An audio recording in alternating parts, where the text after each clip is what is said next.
নমস্কার, আমি মহুয়া। তোমাদের সবাইকে স্বাগত স্পর্শ সেভেনে। আশা করি তোমরা সবাই ভালো আছো। তো আজকে কিছু টিপস তোমাদের বলবো, যদি তোমাদের একটু কাজে লাগে তো আমার ভালো লাগবে। যারা প্রথম থেকে সঙ্গ দিলে তাদেরকে অনেক ধন্যবাদ সাথে থাকার জন্য। আজকে যেটা বলবো সেটা হচ্ছে, বাড়িতে অনেক সময় কি হয়, আমাদের কিছু নেগেটিভ এনার্জি চলে আসে। আমি এখানে কোনো অন্য ধরনের নেগেটিভিটি বলছি না। ধরো বাড়িতে কোনো বারবার কেউ অসুস্থ হচ্ছে, বা হয়তো মুড অফ থাকছে, বা হয়তো একে অপরের সঙ্গে কথা বলতে গেলে ঝগড়া হয়ে যাচ্ছে, কিছু না কিছু নেগেটিভিটি চলে আসছে। তো সেখান থেকে বলবো যে যদি কিছু ছোট ছোট রেমেডি তোমরা প্রয়োগ করে ভালো থাকতে পারো তো সেটা আমারও ভালো লাগবে, যদি তোমাদের একটুও কাজে লাগে। কয়েকটা জিনিস একটু বলে দিচ্ছি, এগুলো মেনটেন করতে পারো। এক হচ্ছে, বাড়িতে কোথাও নোংরা জমিয়ে রেখো না। যদি কিছু ব্যবহার করতে করতে শেষ হয়ে গেছে, সেগুলো পড়ে আছে বা একটা কোণে জমছে, যে পরবর্তীকালে একটা সময় পেলে করব, এগুলো না করে বাড়ি থেকে যত কিছু আবর্জনা আছে চেষ্টা করবে সেগুলোকে সরিয়ে ফেলে দেবার। কোনোভাবে যেন বাড়িতে কোনো মানে নোংরা না জমে। যা লাগবে না কাজে সেগুলোকে বাড়িতে জমিয়ে রাখবে না। দ্বিতীয়ত হচ্ছে, যে কোনো ইলেকট্রনিক্স গুডস যদি খারাপ হয়ে গিয়ে বাড়িতে পড়ে থাকে, সেগুলোকে ওইভাবে ফেলে রাখবে না, সেগুলোকেও সরিয়ে দেবে। কারণ অনেক সময় এগুলো হয়ে থাকে আমাদের, হয়তো চাপের জন্য ওই সময় দিতে পারছি না করে জমে আছে, সেগুলো করবে না। চেষ্টা করবে সেগুলো আমাদের অনেক কী করে, অনেক সময় কী হয়, এগুলো আমাদের অনেক কিছু গ্রহগত ড্যামেজ করে যায়। তো তার ফলে আমরা অনেক কিছু অস্বস্তি, অনেক কিছু আমাদের যে অসুবিধে হয় সেগুলো ভোগ করি। চেষ্টা করবে এগুলো মেনটেন করা। যদি কোনো কিছু খারাপ হয়ে গিয়ে থাকে, যে হয়তো মিক্সিটা খারাপ হয়ে গেছে বা কোনো হয়তো আলো খারাপ হয়ে গিয়েছে, যদি এরকম কিছু হয়ে থাকে তো সেগুলোকে সারিয়ে নেবার চেষ্টা করবে। আর যদি না সারানো যায় তাহলে সেগুলোকে সেখান থেকে সরিয়ে দেবে, বাড়ির ভেতরে সেগুলো রাখবে না। দ্বিতীয়ত হচ্ছে, এগুলো তো মেনটেন করবে। এছাড়া ঘড়ি বন্ধ অবস্থায় বাড়িতে কখনো রাখবে না। যদি ঘড়ি খারাপ হয়ে গিয়ে থাকে তাহলে সেটাকে সরিয়ে দেবে। আর যদি মনে হয় যে বন্ধ হয়ে গেছে, ব্যাটারি লাগালে ঠিক হয়ে যাবে, তাহলে সেটাকে ঠিক করে নেবে। কেন, ঘড়ি আমাদের সময় দেখায়। সময়টা যদি থমকে থাকে তাহলে কোথাও আমাদের অনেক কাজ বাধা হয়ে যায়। এবং শুধু তাই নয়, এখানে বলি ঘড়ি সবসময় পরিষ্কার পরিচ্ছন্ন রেখে দেবে মুছে।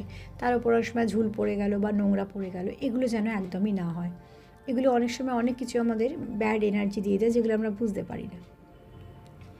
এছাড়া বাড়িতে অনেকগুলো যদি হাত ঘড়িও থাকে, চেষ্টা করবে সবগুলো ব্যাটারি পরিয়ে রাখতে। যদি দেখো যে কোনোটা চলছে না, খারাপ হয়ে গেছে, সেটাকে তাহলে সরিয়ে দিতে। কোনোভাবেই জমিয়ে কিছু রাখবে না। এরপর যেটা বলবো সেটা হচ্ছে, বাড়ির টয়লেট সবসময় পরিষ্কার রাখা ভীষণ দরকার। অনেক কিছু নেগেটিভিটি আমরা ওখান থেকে নিয়ে ফেলি। আর তোমরা রান্নাঘর যেখান থেকে আমরা যে রান্না করা হচ্ছে এবং সেখান থেকে সেটা আমরা খাচ্ছি, তো সব থেকে বড় কথা হচ্ছে সেখানে একটা পজিটিভ এনার্জি দরকার। তো রান্নাঘরে এমন কিছু জমিয়ে রাখবে না, কোনো কোণেই কিছু জমিয়ে রাখবে না, সেখান থেকে কিছু আমাদের অনেক কিছু ড্যামেজ করে যায় সেখান থেকে।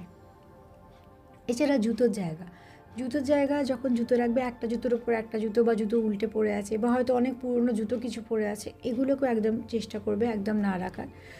আর সবসময় জুতোর জায়গায় একটা কিছু চাপা দিয়ে রাখার চেষ্টা করবে। এখন তো নানা রকম সিস্টেম আছে, সেখানে পাল্লাও আছে যেটা বন্ধ করে দেওয়া যায়। কিন্তু যাদের ধরো এরকম কোনো সিস্টেম কিছু করা নেই, সেখানে কিছু না কিছু একটা চাপা দিয়ে রাখবে, যাতে সেগুলো খোলা পড়ে না থাকে এবং সেখানে সুন্দর করে সাজানো থাকে। দেখো, কে কী দিয়ে সাজাচ্ছে সেটার থেকেও বড় কথা হচ্ছে, পরিষ্কার পরিচ্ছন্ন করে যতটা রাখা যায় ততটা চেষ্টা করবে।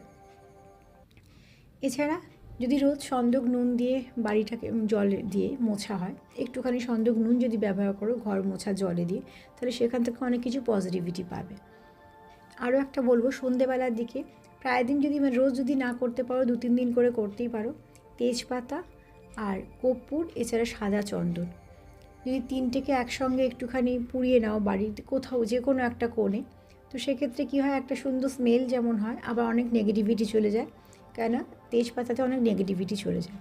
সেজ বলে একটা পাওয়া যায়, তোমরা জানবে, অনলাইনেও পাওয়া যায়। তো সেজ হচ্ছে ভীষণভাবে নেগেটিভিটি কাটায়, তোমরা সেজও ব্যবহার করতে পারো। ওটা একটা পাতার মতো, ওটাকেও যদি একটু জ্বালিয়ে সারা বাড়িতে ঘোরানো হয়, বাড়ির অনেক কিছু নেগেটিভিটি কেটে যায়। তো বাড়িতে থাকলে আমাদের অনেক কিছু অসুবিধে মাঝে মাঝে স্বাভাবিকভাবে থাকে, কিন্তু সেটা যদি কন্টিনিউ হয় তখন আমরা কোথাও একটা ডিস্টার্ব হয়ে যাই। তো টুকটাক এই সমস্যার যদি সমাধান অল্প অল্প করে এরমভাবে করতে পারো বা আমরা যদি করতে পারি, সেখান থেকে কিন্তু আমরা অনেকটা পজিটিভিটি পাই। তো আমার যেগুলো মনে হলো, কিছু ক্রিস্টাল আছে, আমি সেগুলো ক্রিস্টালের নাম, কিছু গাছের নামও আমি পরে বলে দেবো, সেগুলো তোমরা একটুখানি যদি করতে পারো সেটা খুব ভালো কাজে দেবে, রাখতে পারো বাড়িতে।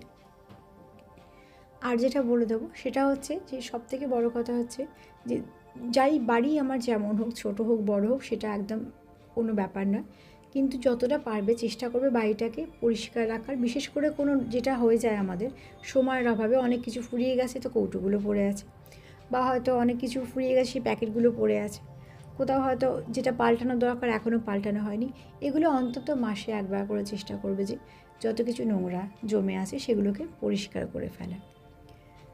তো আমার যেগুলো মনে হলো আমি সেগুলো বলে দিলাম। আর আরও একটা কথা একটু বলে দিই, বন্ধ ঘড়ি কখনোই রাখবে না। ব্যাটারি যেমন চেঞ্জ করতে বললাম সেগুলো করে নেবে, সেটা কেন সময় তো আমাদের থমকে যাক আমরা চাই না, তো সেক্ষেত্রে বন্ধ ঘড়ি কখনোই রাখা উচিত নয়, কেন ওটা তুমি কন্টিনিউ দেখবে, ওখান থেকে ওই নেগেটিভিটিটাই পাবে।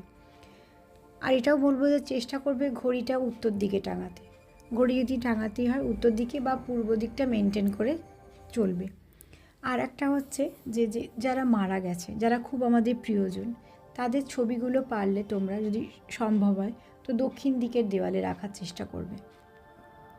আর শুধু তাই নয়, যে মালাটা দেওয়া হয় বা যে ফুলটা দিচ্ছ সেটা যেন শুকিয়ে গেলে সঙ্গে সঙ্গে, মানে শুকিয়ে যাওয়ার পরে যে ঝোলে অনেক সময় থেকে যায় মালাটা বা ফুলটা, সেটা যেন কখনো না হয়, চেষ্টা করবে সেগুলো শুকিয়ে গেলে সেগুলো খুলে নেওয়ার।